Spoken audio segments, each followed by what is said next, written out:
Unless you have been living under a rock or something, then you should already know that Nintendo has recently released their newest Mario adventure called Super Mario Odyssey for the Nintendo Switch. At this point, I would assume that you have also heard the game is doing quite well, having sold a whole bunch of copies and gaining praise from numerous critics and fans alike.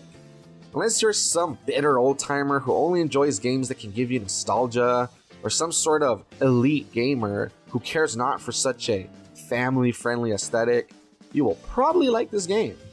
It is the type of game that is making people scoff at their own lack of faith in Nintendo, and how just last year, everyone was questioning whether Nintendo had lost their magic.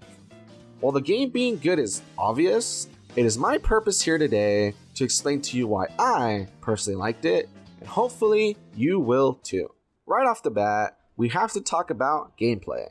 A game can be the most interesting or visually stunning thing ever, but if it isn't fun to play, then what's the point?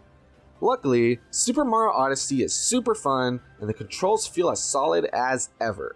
I've played the game in both portable and docked mode and enjoyed it both ways. Sure, the game's suggesting that I play it with the Joy-Cons unattached from each other in docked mode can seem weird at first, but I soon got used to it. Whether doing familiar moves like triple jumps and backflips or new moves involving the hat, the game just felt great. As for what you do with those moves, well, what can I say? This is a Mario game, so of course you got your platforming and collecting and traveling from level to level and all that. However, while you might think the formula would feel old at this point, there are plenty of things that feel new and keep you coming back. First off, let's start with the game's story. While Mario games aren't exactly known for their deep, riveting storylines, there are a few that at least put in somewhat of an effort to make the whole save Peach from Bowser thing interesting.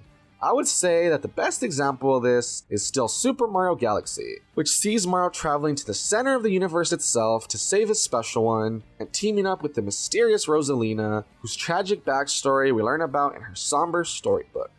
This time around, the storyline sees Mario on a trek across the world as he tries to stop Bowser from collecting the things needed for the wedding he plans to force Princess Peach into. While this might not sound super intriguing, it actually works quite well. Something about Bowser trying to seal the deal and going as far as to marry, not just kidnap the princess, while Mario is forced to give chase, gives a certain sense of urgency. Not only that, but while I thought nothing could match the scope of Super Mario Galaxy, what with Mario going to space and all, the fact that Mario's travels take him to places we have never seen before helped to make the game's story feel quite large. Speaking of which, the levels in this game are a real treat. I mean, not to say that Mario levels aren't always super creative and fun, but the ones here are just so diverse. I don't want to spoil anything and mention all the levels, but to name a few, we have a foggy, ghost-filled place that gives me Halloween Town vibes.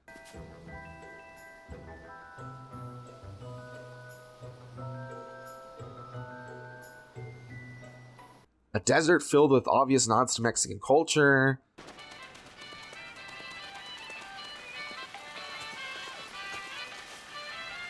A bright and colorful kingdom revolving around food.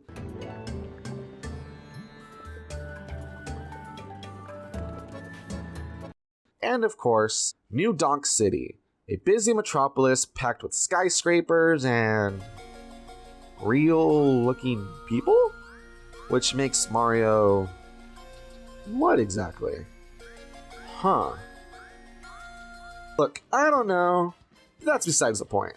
The point is that from the level appearances, to the NPC designs, to the terrific music, to the way you fight bosses, to creatures you can capture, every level in this game feels really unique and like a ton of effort was put into it. It's great how the game is just so jam-packed with details that it feels like there is always something new to discover.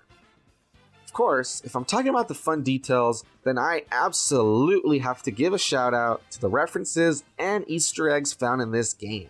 Similar to all the great nods we get to the legacy of Sonic with Sonic Mania, which by the way I did a review on and you can check out in this playlist, I love how this game feels like a love letter to anyone who is a fan of the Mario series.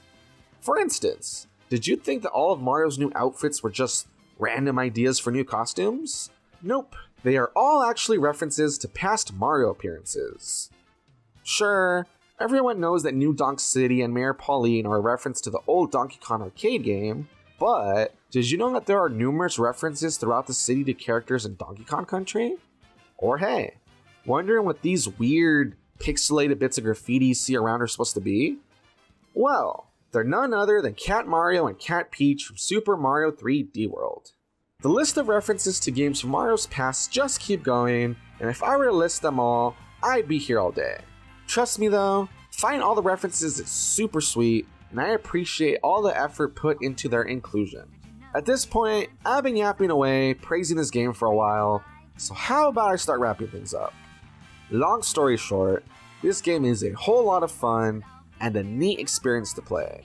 Filled with fun gameplay, a cute story, creative levels, and a ton of references to past games in the series, it is definitely worth it. If you're wondering on whether or not to purchase Super Mario Odyssey, I hope that me talking about the cool stuff I like helped you make a decision.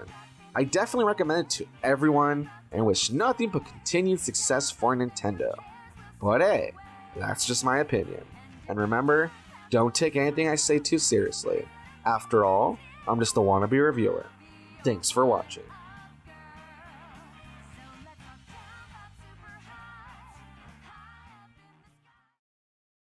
Happy birthday, congratulations. Happy birthday with salutations. Happy birthday, may your skies stay